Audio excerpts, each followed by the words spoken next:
السلام علیکم ورحمۃ اللہ وبرکاتہ۔ ایم بابو تنولی اسلامک اسٹوڈیو سے ایم بابو اپنے دیکھنے چاہنے سننے والوں کے لیے ایک مرتبہ پھر ڈھیر ساری دعائیں لے کر حاضر ہے۔ اے رب کائنات، میرے دیکھنے سننے چاہنے والوں کو وسعت والا رزق عطا فرما، ہدایت والی زندگی نصیب فرما۔ ایم بابو تنولی اسلامک اسٹوڈیو سے آپ کے لیے روزانہ کی بنیاد پر جدید مسائل، آپ کی زندگی میں درپیش آنے والے مسائل لے کر حاضر ہوا کرتا ہوں۔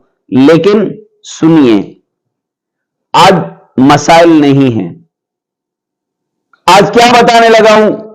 بہت سارے لوگ کہتے ہیں جی ہم اکثر مالی طور پہ پریشان ہو جاتے ہیں، اکثر گھریلو طور پہ پریشان ہو جاتے ہیں، اکثر جسمانی طور پہ پریشان ہو جاتے ہیں، اکثر و بیشتر ہم پریشانی کی حالت میں رہتے ہیں، مصیبت در مصیبت آتی رہتی ہے۔ تو اس کے لیے کوئی خاص وظیفہ بتائیے، اس کے لیے کوئی خاص وظیفہ بتائیے۔ تو میں کہتا ہوں کہ وظائف کریں یا وہ عمل کریں کہ جو آپ صلی اللہ علیہ وسلم نے صحابہ اکرام کو بتلایا ہے، خود کیا ہے، ہمیں بتلایا ہے۔ وظائف کریں یا وہ کام کریں کہ جو آپ صلی اللہ علیہ وسلم نے کیا، صحابہ اکرام نے کیا، مشکلات دور کرنے کے لیے۔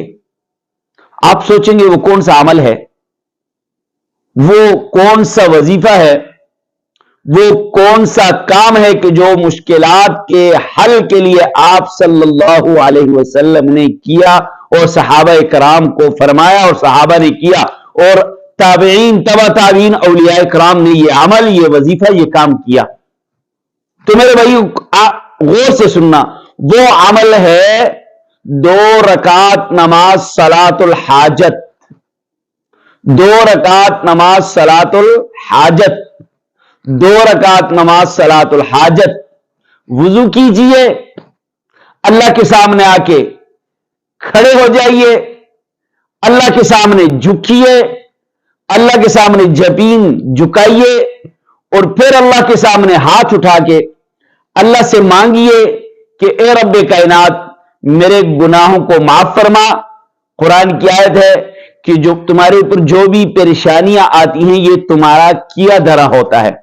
ما اصابکم من مصیبت فبما کسبت ایدیکم، جو بھی مصیبتیں تمہیں پہنچتی ہیں، فبما کسبت ایدیکم، یہ تمہارے ان ہاتھوں کا کیا دھرا ہے۔ وَيَعْفُو عَنْ كَثِيرٍ، اور اللہ بہت ساروں کو معاف فرما دیتے ہیں۔ 2 رکعت نماز صلاۃ الحاجت پڑھیے، اللہ سے اپنے گناہوں کی معافی مانگیے، اللہ سے اپنے خطاؤں کی معافی مانگیے۔ یہ سب سے بڑا وظیفہ ہے مشکلات کو حل کرنے کے لیے، یہ سب سے بڑا عمل ہے مشکلات کو حل کرنے کے لیے، جو آقا دو جہاں صلی اللہ علیہ وسلم نے بھی کیا، صحابہ کرام نے بھی کیا۔ امید ہے کہ آپ کو سمجھ آ گئی ہوگی، اگر سمجھ آ گئی ہے تو دوسروں تک ضرور پہنچائیے۔